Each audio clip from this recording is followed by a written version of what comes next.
Gemini!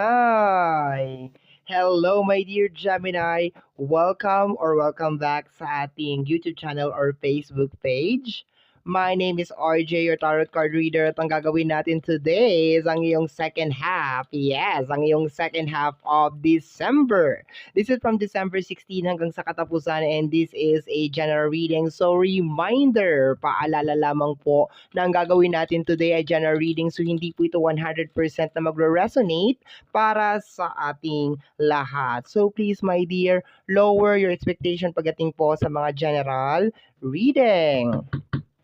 And dun po sa mga gusto pong mag-inquire and magpa-book ng private reading, maaari lamang po na magpunta sa description box down below ng video na ito. Lahat ng kinakailangan mo, my dear, para makontak ako ay nasa description box down below. Kung sakasakali naman, my dear, na sa Facebook page mo ako napapanood, huwag mag-hesitate na mag-message. Okay? So let's go na tayo, my dear. Once again, ang gagawin natin ngayon, my dear, is ang yung second half of December. Okay, let's go tayo, my dear. Second half of December, 8 cards in total. Kung isasama mo ang bottom deck of the card, magiging 9. Okay. Gemini. Tingnan natin ano first card mo, my dear Gemini. Let me see what is going on sa yung second half of December. The Ten of Swords. Okay. Ang nakukuha ko dito, my dear, na message is more on parang ayaw mo na. Okay? Parang meron kang tinutukoy na isang tao or isang energy, and then parang sinasabi mo, my dear, dito na ayoko na. Okay? Parang pagod na ako. Hindi ko na alam paano kita iintindihin. There's no space for a new message. Ayoko na. Pagod na akong isipin ka, pagod na akong intindihin ka, pagod na akong unawain ka, ayoko na. Okay? So, sa second half of December, my dear Gemini, there is a possibility na mapagod ka sa isang energy or sa energy. Hindi ko kino-close to sa relationship lang. Posible itong mag-resonate sa family, sa relationship, sa kaibigan. Pero ang nakukuha ko dito, my dear, is parang ibinigay mo naman lahat, pero parang hindi pa rin siya masaya. Okay, parang ganon. Okay, tingnan natin. Additional cards tayo, my dear Gemini, para mas lumawak pa ang ating reading. Kapit ka lang dyan, my dear, okay? Gemini, second half of December. Tingnan natin kung ano meron. We have here the Eight of Swords, energy ng trap card, okay? Pagiging toxic ng tao na yon. Pagiging toxic ng tao na yun, I can feel na this person, itong tao na to, parang walang kasiyahan sa buhay, or parang ang hirap pasayahin. Ang hirap tama yung term na ginamit ko, 'di ba? Ang hirap niyang pasayahin. Okay? Yun ang nakukuha ko dito, my dear. So, marami sa inyo, my dear, hindi ko nilalahat kasi general to, ang posibleng makaramdam ngayong second half of December na ayoko na sa'yo. Hindi na kita maintindihan, hindi ko na alam kung anong ibibigay ko sa'yo, hindi ko na alam kung anong gagawin ko kasi halos lahat ginawa ko naman na. Halos lahat binigay ko naman na. Ano pa bang kulang? Balon-balunan ko, kidney ko, dugo ko, 'di ba? So, kulang lang kasi, my dear Gemini, parang ganun yung mangyari eh. 'Di ba? Kung pwede na lang parang i-drain ka, gagawin. Okay? Parang ang hirap-hirap i-please nitong tao na to. Kung sino man itong tinutukoy mo, once again, hindi ko lang to kino-close sa relationship, pwedeng nasa family, friends, and relationship to. Okay? Tingnan natin, my dear. Additional cards. Pero kung tatanggalin natin yung energy ng tao, okay, yung pinaka-overall niya is parang ayoko na ng ganitong sitwasyon. Nagkataon lang talaga na parang may involved na energy. Kaya 'di ba, sa kanya tumagos. Siya natamaan, parang gano'n, okay? May siya yung nagiging dahilan kung bakit nagkakaroon ng Eight of Swords or Trap card. Bakit parang hindi nagbabago yung sitwasyon, okay? Maski anong effort mo, maski anong tumbling mo, maski anong split mo, hindi nagbabago yung sitwasyon. Okay, we have here the energy of the Hermit, energy ng pagsisisi. Sana hindi na lang kita nakilala. Sana hindi yung mga ganun na energy, okay? Sana hindi ko na lang ginawa to. Sana hindi ko na lang binigay to. Sana hindi, yung mga ganon, okay? Energy ng pagsisisi. Ngayon mo na-realize, my dear, na it is just a waste of time. Okay? Sayang yung oras mo, sayang yung panahon mo na ibinigay mo sa tao na ito na posibleng hindi naman talaga marunong maka-appreciate. Kasi siguro for the longest period of time, my dear Gemini, iniisip mo siguro, my dear, na baka kasalanan ko. Baka ako naman talaga ang may mali. Okay, yun ang nakukuha ko sa card. Okay, yun ang nare-receive ko na energy. Kasi Hermit to, energy to ni Virgo. Okay? Baka iniisip mo, kaya ganito ang sitwasyon ko kasi kasalanan ko to. Okay, pero nare-realize mo yung second half of December na hindi. Kasi inaabuso mo ko, tinitake advantage mo ko. Ganon. Okay. Nilalagay mo ako dito sa isang sitwasyon na to, tapos pag nandito na ako, hiniiwanan mo ako dito. Okay, yun ang nakukuha ko dyan. Let me see additional cards. Second half of December, Gemini. Parang kasama mo lang sa saya, pero sa hirap, ayaw na. Okay. The Knight of Cups. Sa energy ng Knight of Cups, uy, I love yung energy ng Knight, my dear. Posibleng mas ipa-priority mo yung sarili mo this time. Okay, baka mag-aayos ka. Okay, baka magpapaganda ka, magpapapogi ka. Yun ang nakukuha ko sa card na to. Aayusin mo yung sarili mo. Di ba sabi ko sa'yo kanina, my dear, halos lahat ibinigay mo sa tao na to. Na parang halos wala ka nang tinira talaga sa sarili mo. So, sa energy ng Knight, nakukuha ko, my dear, na parang baka lalabas ka, gagala ka, na noon di mo namang ginagawa, kakain ka sa labas, o ililibre mo yung sarili mo, yung mga ganon.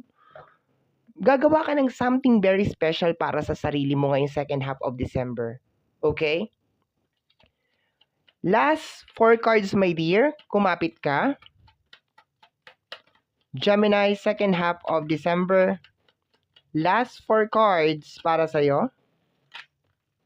Another night. Okay?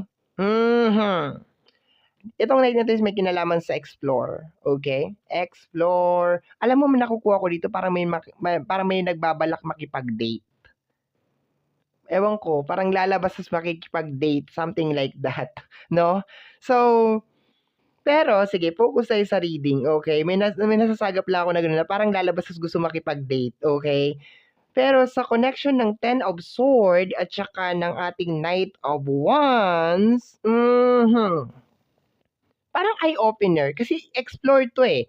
Ito si Knight is more on para nag-explore. Posibleng energy din ng new beginnings. Parang gusto mo mag-new beginnings pero hindi ka nakasama. Parang ganon. Gusto ko mag-umpisa ulit. Gusto ko bumangon kasi merong araw dun sa likod. Okay? Parang sunrise na energy. Okay?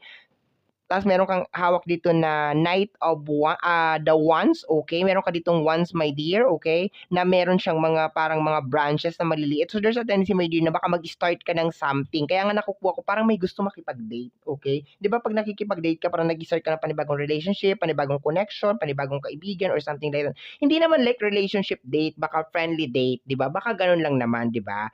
So,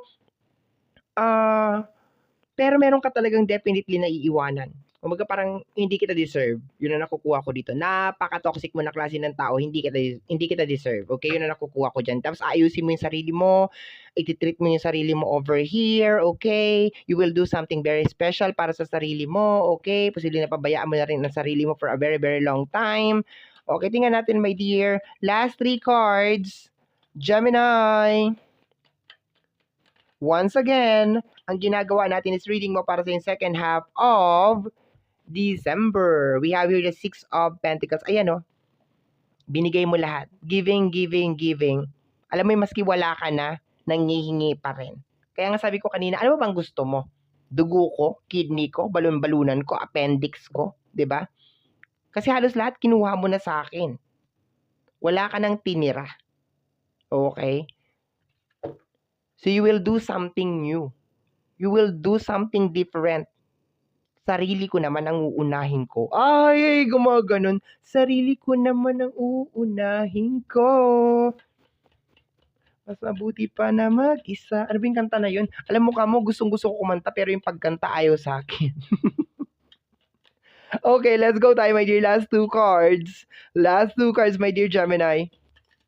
Let me see. Last two cards tayo, my dear. Tingnan natin.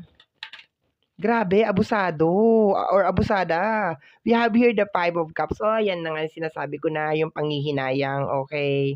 Dami mong regrets ngayong second half of December. Okay. Na sana hindi na lang kita nakilala. Sana hindi ko na lang ginawa to. Sana. But this is very, very toxic. Kung sino man tong tinutukoy dito, my dear, napaka-toxic nitong tao na to. Kasi tingnan mo, my dear. Okay?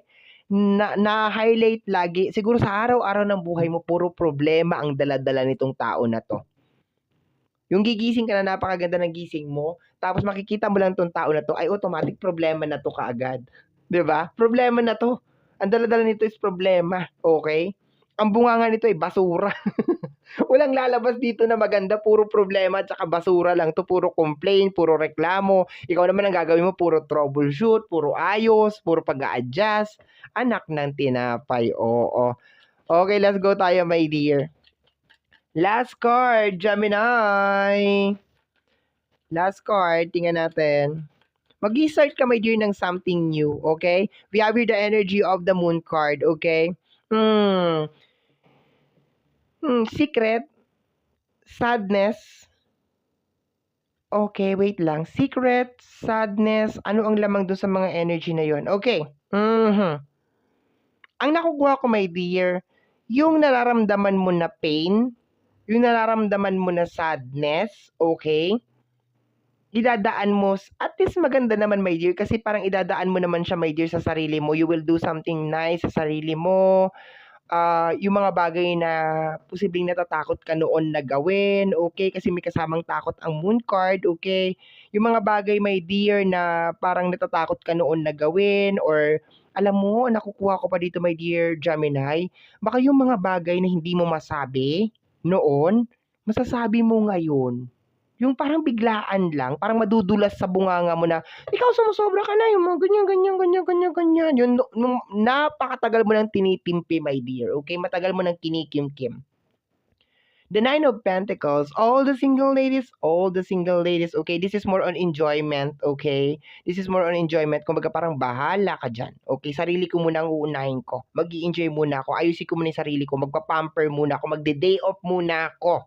Okay, ayaw mo na kitang makita, ayaw mo na kitang maamoy, ayaw magtago ka sa baol. Okay, parang gano'n na nakukuha ko. Pero napakaganda nito, my dear. I love the energy, my dear, kasi parang nagising ka sa actually ito dito yan eh. Parang nagising ka sa isang bangungot. Yun ang nakukuha ko dyan. Okay? Sabi ko 8 cards lang, meron pang sobra dito, naging 9 o naging 10 na tayo. Bottom deck of the card is the Tower. Okay? Parang pakiramdam mo hindi na talaga to mag-work. Okay? Parang sinasabi mo dito, kung hindi ka magiging sensitive, hindi na to mag-work. Kung hindi ka mag-a-adjust, hindi na to mag-work. Kung hindi ka magbabago, hindi na to mag-work. Binigay ko na sa'yo lahat. Lahat inalay ko na. Lahat in-offer ko na. Ngayon, wala na ako may offer pa. Wala na ako may bibigay. Yan na yan. Sagad na yan. Okay? Yun ang nakukuha ko dyan sa energy ng Tower. Okay?